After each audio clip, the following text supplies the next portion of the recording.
Purvanchal production लोक संगीत।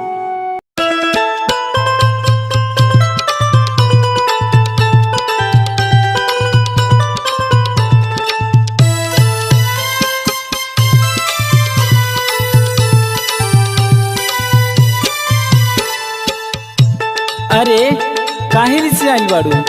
कोनो दिक्कत बा का हो? जा रउआ समझ में ना आई, हमरा से बात ना करी ता। अरे बताइबे तब ना समझ में आई। तहैला सुना।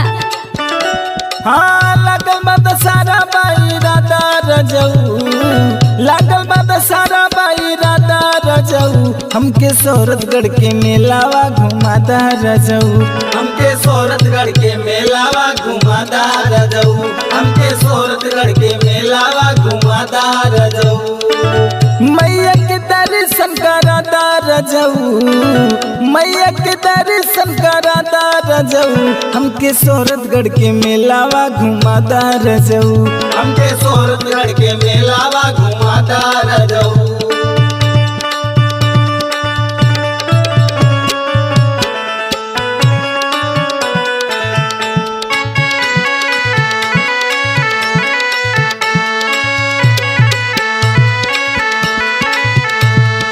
कहाँ सोरठगढ़ मेला के रट लगैले बाड़ू हो? सोरठगढ़ में कहाँ बा? अरे रउआ के अब हिले पता नहीं खे धोबिया मोहल्ला के बारे में। अरे ता कुछ बताइबे तब ना। ता सुनी बतावा तारी धोबिया मोहल्ला के बारे में।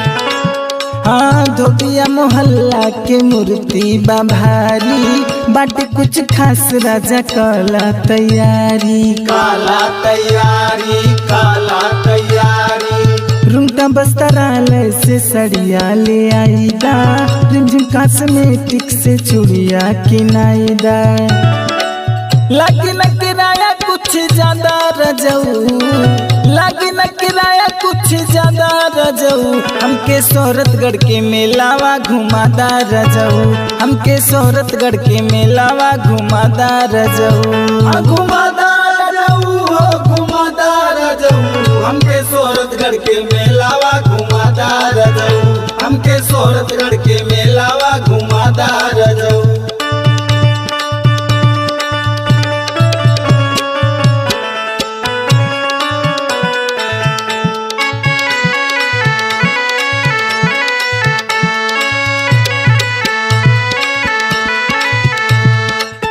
हमरो मन बा मेला देखे के, लेकिन का करी पैसा के बड़ा दिक्कत बा।